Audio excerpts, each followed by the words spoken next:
We're the Brewsters. I'm Bridget and Don, and we're the co-founders of Agape International Missions.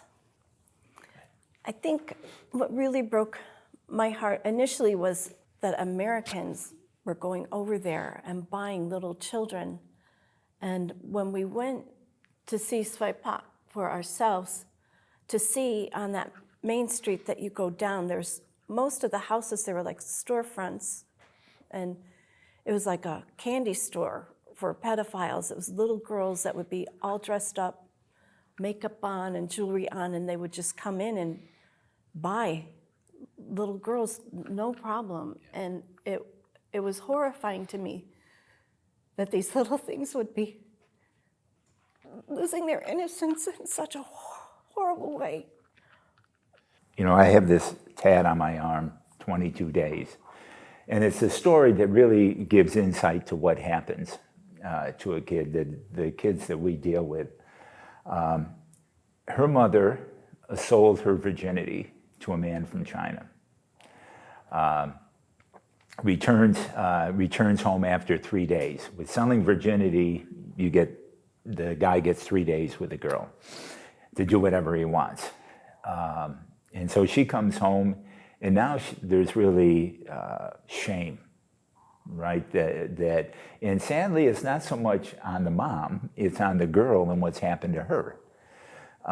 So because of that, and then again, just everything that had happened, in abject poverty, the mom sells this girl into a brothel. And the brothel's a couple hours away. And she knows of our programs. She's never been in of this girl. And after 20 days, she calls and says, I'm trapped in this brothel. Please come and save me. There's 6 other girls with me. So we told this girl, in 2 days, you'll be rescued.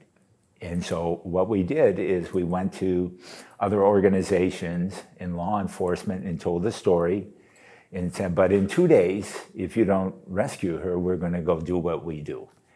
And they said, okay. So this was Tuesday. Wednesday, they went in, they did undercover work and found everything she said is true. And though they called us and said, Thursday, we're going to rescue this girl. You don't have to do anything. And so we were like, oh, this is awesome. You know, it's working. But on Thursday, this girl called us and said, I don't know what happened, but the police just came with my boss and they've taken me to a new place. I don't know where I am. And so now we can't do plan B, right? We can't go down because we don't know where she is. But she is so incredibly brave. She's just this tiny little thing. She's 13 years old, you know, been through living hell, right? And the brothel owner comes in and he goes, I own you. And I own the police. And you're never leaving now. And this little girl, with crazy bravery, said, I'm not worried about it because AIM is coming to get me. Well, that would be good if we knew where she was, right?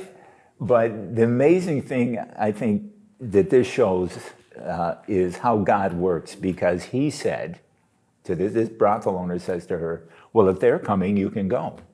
And he puts her on a bus and sends her back to us. Right? Crazy.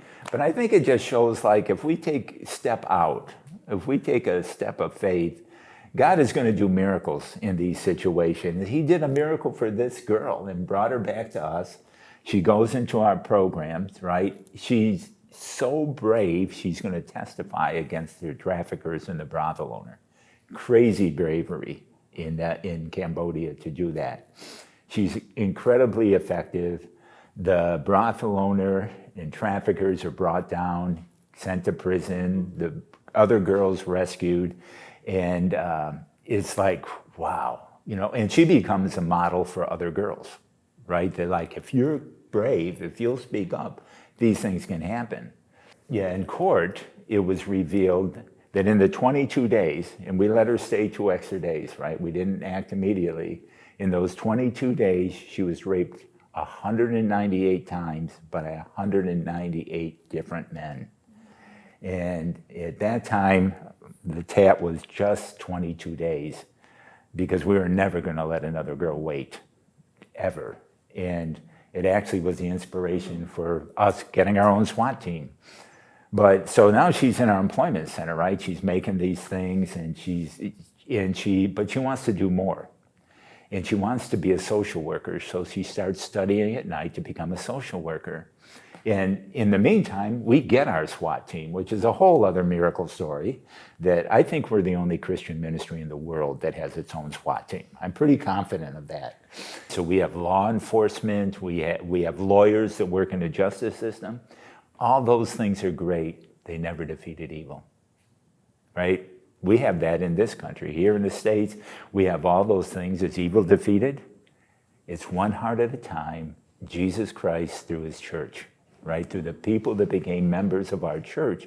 That's what changed that community. Like that little church has given to Haiti, Afghanistan, Ukraine, right? It's 300 poor people, right? And the greatest testimony to that church happened it was actually for Haiti. We were doing a special offering for Haiti, right? And after the pastor spoke and we're doing a second offering, this elderly woman got up and she emptied her purse and she said, I'm going to give everything I have for those children, and I just won't eat this week. I'll fast this week. And that's pretty cool, right? What made it cooler was a woman stood up behind her and said, no, you'll come to my house and eat this week, right? That's what church is supposed to do, right? And it's that transformation that only the love of Jesus can do, right? We can have all those other good things, and they are good and they are helpful, but they don't defeat evil. You know, we get to speak at churches a lot, actually, and we'll share our story. And one time after church, a woman came up to us and said, you know, this is great what you're doing, but I'm not called to that. And I said, you're right. You're not called to that. As a follower of Jesus, we're commanded to stand with the oppressed and fight injustice. It's not the call, it's the command. And the call is how, right? There are many injustices, right? There are many people that will be oppressed. And somehow God has called us as his followers to provide relief in some way, right? To bring the love of Christ and the power of Christ into the lives of those people. And it takes sacrifice. Right? It takes sacrifice, and right, Jesus tells us that, right? He's pretty honest about what it takes to follow him. It takes sacrifice. And in 2 Timothy, Paul writes, everyone who is a follower of Christ will be persecuted. And that really hit us because we thought, like, I'm not persecuted. Well, maybe we're not following that close if we're not persecuted at all, if people aren't speaking against us in some way. And so I think the church, there's many steps, right? There's lots of different, one easy, quick step is fight pornography. It fuels sex trafficking around the world. You can do it in your home and in your community. And it's easy for me to say this on a video, right? But to sit with my friends, my male friends, and share the harm of pornography, not just to them, their family, but that in fact, when you click to that porn site, you're fueling the abuse of a child in Cambodia and around the world. The connection is that close. But yeah, and not just men, but women. Women are actively involved in porn too. Yeah, but to take any step, you're going to have to sacrifice a little. Step out of your bubble. And you may get persecuted a little bit for it, but what we can tell you is when you do that, you will feel the pleasure of Jesus. And when you feel that pleasure, there is nothing better. Nothing better.